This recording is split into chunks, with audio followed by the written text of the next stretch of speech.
Bonjour à tous. Aujourd'hui, nous vous proposons de découvrir l'histoire émouvante de Florent Pagny, la voix d'or de la France, qui a conquis des millions de cœurs avec des chansons comme Savoir aimer et Ma liberté de penser. Si vous aimez les histoires de passion, de résilience et les secrets cachés derrière l'aura, abonnez-vous à la chaîne pour ne rien manquer. Ensemble, nous explorerons la vie d'un homme qui a vécu pleinement, de son enfance à Chalon-sur-Saône, au moment d'éclat et aux souffrances qu'il a endurées en silence. Préparez-vous à être emporté par cette histoire. Florent Pagny est né le 6 novembre 1961 à Chalon-sur-Saône, une petite ville de Bourgogne, dans une famille ouvrière modeste.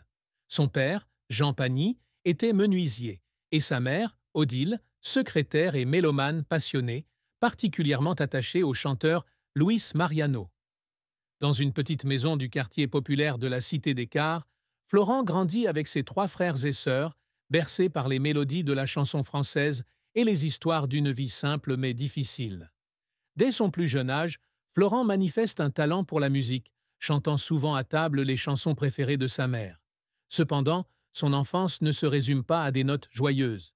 Il souffre d'un trouble du déficit de l'attention, avec hyperactivité, un trouble du comportement qui le rend difficile à contrôler et qui cause souvent des problèmes à sa famille. Les réprimandes de ses parents pour son hyperactivité laissent les premières cicatrices dans le cœur du jeune Florent, le faisant se sentir différent et parfois isolé. La plus grande souffrance de l'enfance de Florent vient des difficultés financières de la famille. Les Pagny vivent dans la pauvreté, avec des repas frugaux et des hivers froids dans une maison sans chauffage. Florent raconte dans son autobiographie « Pagny par Florent » qu'il a souvent honte de porter de vieux vêtements à l'école, où il est la cible de moqueries de ses camarades en raison de son origine modeste. Cette privation n'était pas seulement un problème matériel, elle renforçait aussi son sentiment d'infériorité.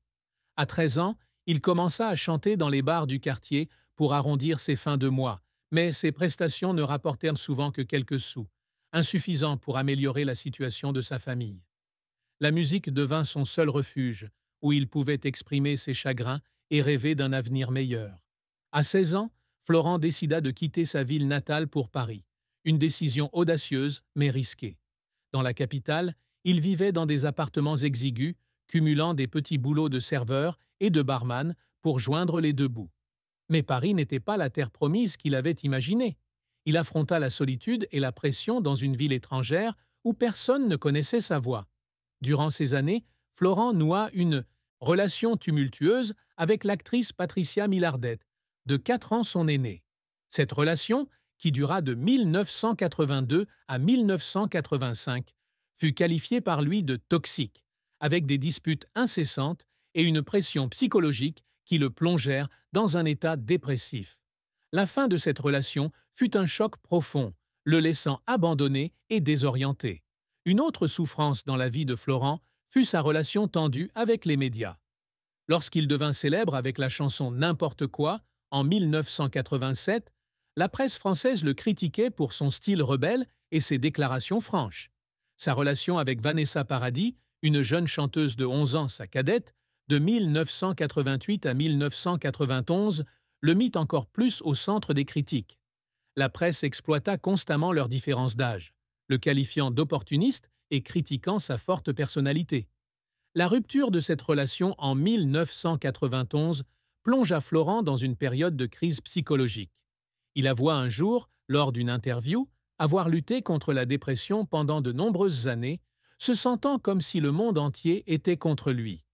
Ces souffrances, nées d'une enfance difficile, de relations brisées et de la dureté des médias, ont façonné Florent Pagny, une personne résiliente mais toujours profondément marquée. En 1992, Florent rencontre Azucena Caamaño, mannequin et peintre argentine, qui deviendra son plus grand soutien. Azucena l'aide non seulement à surmonter ses difficultés mentales, mais lui offre également 2 enfants, Inca et Ael, pour fonder une famille. Cependant, ce bonheur familial ne parvient pas à masquer complètement de vieilles blessures. Florent confie un jour qu'il est souvent hanté par le sentiment de ne pas être à la hauteur de ses accomplissements, héritage d'années de jugement social. Ces souffrances, bien que dissimulées derrière un sourire éclatant sur scène, font partie intégrante de son parcours, façonnant à la fois sa musique et sa personne. Le parcours de Florent Pagny est une longue histoire de sommets brillants, ponctuée d'échecs douloureux où il a dû verser beaucoup de sueur et de larmes pour se faire un nom. Florent a débuté sa carrière non pas par la musique, mais par le métier d'acteur. À 16 ans, à son arrivée à Paris, il travaille comme barman dans un club du quartier des Halles où il est repéré par Dominique Besnéard, un célèbre découvreur de talent. Besnéard l'aide à décrocher de petits rôles dans des films tels que La Balance, 1982, L'As des As, 1982 et Fort Sagan, 1984. Bien qu'il ne s'agisse que de second rôles, ces expériences l'ont aidé à s'habituer au projecteur et à apprendre à exprimer ses émotions en public. Cependant, le métier d'acteur n'était pas sa véritable passion. La musique, qu'il habitait depuis l'enfance, était la voie qu'il souhaitait suivre. En 1987, Florent écrit et enregistre sa première chanson. N'importe quoi, une chanson antidrogue inspirée par un ami. Avec sa mélodie puissante et ses paroles émouvantes, la chanson devient rapidement un phénomène, se classant en tête du top 50 français pendant 8 semaines consécutives. Ce succès ouvre la voie à son premier album, Merci, en 1990, dont il compose lui-même la plupart des chansons. Cependant, l'album suscite la controverse en raison des paroles franches et du style rebelle de Florent. La presse commence à le boycotter, le qualifiant de arrogant et critiquant son mode de vie. Son deuxième album, Réaliste, 1992, ne rencontre pas le succès escompté, en grande partie à cause du tollé médiatique et de ses déboires personnels, dont sa rupture avec Vanessa Paradis. Cette période est l'une des plus sombres de la carrière de Florent, où il a l'impression que le monde entier est contre lui. Il confie un jour qu'il y a des nuits où il est assis seul dans son petit appartement parisien, à pleurer, car il se sent raté et ne sait pas comment continuer. La carrière de Florent reprend son essor en 1994 avec l'album Restez vrai, soutenu par de nouveaux amis comme Jean-Jacques Goldman, qui lui écrit 3 chansons sous le pseudonyme de Sam Brewski. La chanson Si tu veux m'essayer devient un véritable succès, lui permettant de regagner la confiance de son public. L'album suivant, Bienvenue chez moi, 1995, marque un tournant, se vendant à près de 2 millions d'exemplaires, avec des reprises comme Caruso de Lucio Dalla. Ce succès propulse Florent au Zénith de Paris et à Bercy, où il se produit devant des milliers de spectateurs enthousiastes. En 1997, l'album Savoir aimer marque l'apogée de sa carrière, la chanson-titre composée par Pascal Obispo devenant un classique français. L'album lui vaut la victoire de la musique du meilleur artiste masculin en 1998, une reconnaissance qu'il considère comme une récompense pour ses années de combat acharné. Il a un jour confié que lorsqu'il est monté sur scène pour recevoir son prix, il a dû retenir ses larmes, se remémorant l'époque où la presse et le public lui tournèrent le dos. Cependant, la carrière de Florent n'a pas toujours été de tout repos. L'album Récréation, 1999, un projet de reprise de classiques dans un style techno, a reçu des critiques mitigées. Certains ont apprécié l'innovation, tandis que d'autres ont estimé qu'il s'était trop éloigné de sa propre identité. Les années 2000 l'ont vu continuer à expérimenter de nombreux genres, de l'opéra sur baryton, 2004, au duo sur 2, 2001. Malgré son succès commercial, Florent a souvent subi la pression des maisons de disques pour enchaîner les tubes afin de maintenir sa réputation. Il a un jour confié qu'il lui arrivait de travailler 18 heures en studio, juste pour terminer une chanson dont il n'était pas vraiment satisfait, et que ces moments le faisaient pleurer, car il se sentait limité dans sa passion. Un autre revers majeur dans la carrière de Florent a été des problèmes juridiques liés aux impôts. En 2005, il est condamné pour fraude fiscale à une amende de 15 000 €. Cela nuit non seulement à son image, mais lui vaut également de vives critiques du public. La chanson « Ma liberté de penser » 2003, écrite par Pascal Obispo et Lionel Florence, est sa réponse à ces difficultés, avec des paroles exprimant son mécontentement et son esprit indomptable. Florent admet cependant que ces années passées à affronter la justice et les médias ont été pour lui des moments de grande solitude, où même certains de ses amis du milieu ont gardé leur distance. Sa résilience et sa foi en sa musique l'ont aidé à les surmonter. Mais les larmes en studio et les nuits blanches sont devenues indissociables de son parcours professionnel. Florent Pagny a rencontré Azucena Caamaño, mannequin et artiste argentine, en 1992, lors d'une période difficile de sa vie. Après une relation houleuse avec Vanessa Paradis et une série de revers professionnels, Florent se sentait perdu. Azucena, avec sa douceur et sa force, est devenue son guide. Ils ont commencé à vivre ensemble en 1993 et se sont officiellement mariés en 2006. Florent a confié dans son autobiographie qu'Azucena l'avait aidé à trouver un équilibre, non seulement dans sa vie personnelle, mais aussi professionnelle. Elle était non seulement une épouse, mais aussi une compagne, contribuant à ses projets musicaux en créant des pochettes d'albums et en le soutenant dans ses décisions importantes. Le couple a eu 2 enfants, Inka, née en 1996, et Ael, née en 1999, et a construit sa vie ensemble, entre la France, l'Argentine, puis le Portugal. Cependant, le bonheur familial de Florent et Azucena n'a pas été sans difficulté. En 2022, Azucena a reçu un diagnostic de cancer du sein, une nouvelle qui a profondément bouleversé Florent. Dans une rare interview en 2023, il a révélé que le moment où le médecin l'a informé de la maladie de sa femme a été l'un des moments les plus douloureux de sa vie. Il a fondu en larmes à l'hôpital, non pas par peur, mais par le sentiment d'impuissance de voir la femme qu'il aimait le plus faire face à une situation de vie ou de mort. Florent a décrit Azucena comme le pilier de la famille, et la voir subir chimiothérapie et radiothérapie lui a donné l'impression d'avoir le cœur serré. Il est resté à ses côtés tout au long de son traitement, annulant plusieurs représentations pour s'occuper d'elle, même si cela a affecté sa carrière. Florent a également confié qu'Azucena et lui ont affronté la maladie ensemble, avec optimisme et amour. Il a raconté qu'il y avait des soirs où ils étaient assis ensemble, main dans la main, à se remémorer de beaux souvenirs, comme leur rencontre à Paris ou leur journée en Patagonie. Malgré la douleur, Florent a déclaré que la maladie d'Azucena lui avait fait prendre conscience de la vraie valeur de la vie et de l'amour.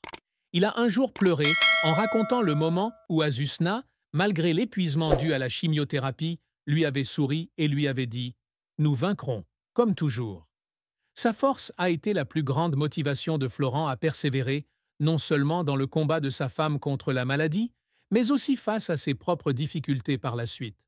La relation entre Florent Pagny et Azucena Caamaño est une histoire d'amour inspirante, mais elle n'est pas sans ombre. Lorsque Florent a rencontré Azucena en 1992, il traversait une période de crise, sa carrière étant au point mort et sa santé mentale étant affectée par sa relation avec Vanessa Paradis. Azucena, par sa chaleur et son indépendance d'esprit, l'a aidé à retrouver la stabilité.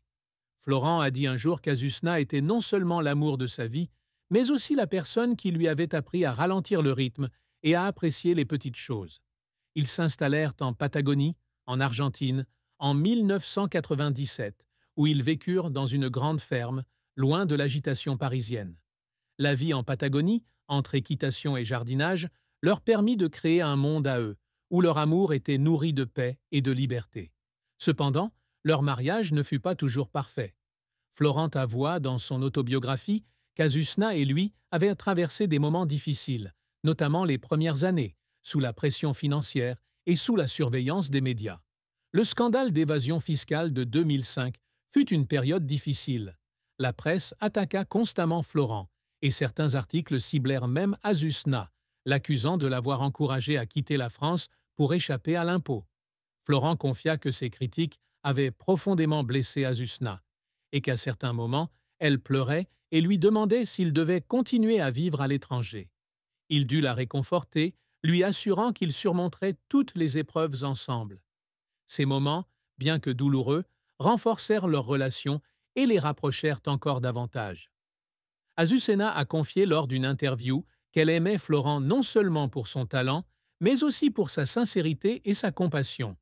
Elle le décrit comme un mari qui place sa famille en premier, mais admet que sa personnalité forte et parfois impulsive peut être source de disputes. Leurs différences culturelles et de mode de vie constituent un point noir de leur mariage. Azucena, d'origine argentine, apprécie la liberté et une vie proche de la nature, tandis que Florent se laisse parfois emporter par l'agitation du monde du spectacle. Ils ont parfois été en désaccord sur l'éducation de leurs enfants, notamment lorsque Florent a décidé d'envoyer Inca et Ael à l'école à Miami pour éviter l'influence multilingue de l'Argentine. Cependant, Azucena affirme qu'ils ont toujours trouvé un compromis et que leur amour était suffisamment fort pour surmonter leurs divergences. Florent Pagny, fort d'une carrière de plus de 4 décennies, a amassé une fortune considérable, bien que le chiffre exact soit souvent contesté. Selon certaines estimations, sa fortune nette en 2025 se situerait entre 5 et 10 millions d'euros, principalement grâce à la vente de plus de 15 millions de disques, à des contrats télévisuels et à des investissements immobiliers. À son apogée, des albums comme Savoir aimer et Bienvenue chez moi ont rapporté des millions d'euros de recettes, avec des centaines de milliers d'exemplaires vendus dans le monde entier. Sa participation à The Voice, La plus belle voix, de 2012 à 2018, puis son retour en 2021, 2022 et 2025, lui ont également rapporté d'importantes rémunérations, chaque saison étant censée rapporter des centaines de milliers d'euros. Outre la musique et la télévision, Florent a également investi dans l'immobilier, un secteur sur lequel lui et Azucena se sont concentrés depuis leur installation en Patagonie. Ils possèdent une grande ferme en Argentine, où ils cultivent et élèvent du bétail et l'ont transformée en une petite destination écotouristique. La ferme, avec ses champs de roses mosqueta qu'Azucena utilise pour développer sa marque de cosmétiques Rosa Azucena, est estimée à environ 2 millions d'euros. Le couple possède également un appartement de luxe à Lisbonne, au Portugal, et une maison de vacances dans le sud de la France. Ces investissements leur permettent non seulement de maintenir un niveau de vie confortable, mais aussi de protéger leur patrimoine des problèmes fiscaux auxquels Florent a été confronté. Florent possède également une collection de voitures remarquables, comprenant une Porsche 911 classique et un Range Rover, d'une valeur totale d'environ 300 000 euros. Il a déclaré que ces voitures étaient une passion personnelle, la récompense de nombreuses années de travail acharné. Cependant, il souligne que son plus grand atout n'est pas l'argent, mais sa famille et les souvenirs qu'ils ont créés ensemble. Cependant, des difficultés financières passées, notamment l'affaire d'évasion fiscale de 2005, ont rendu Florent plus prudent dans la gestion de son patrimoine. Il a fait appel à une équipe de conseillers financiers pour assurer la protection de ses investissements et a souvent affirmé vouloir laisser un héritage financier stable à Inca et à elle.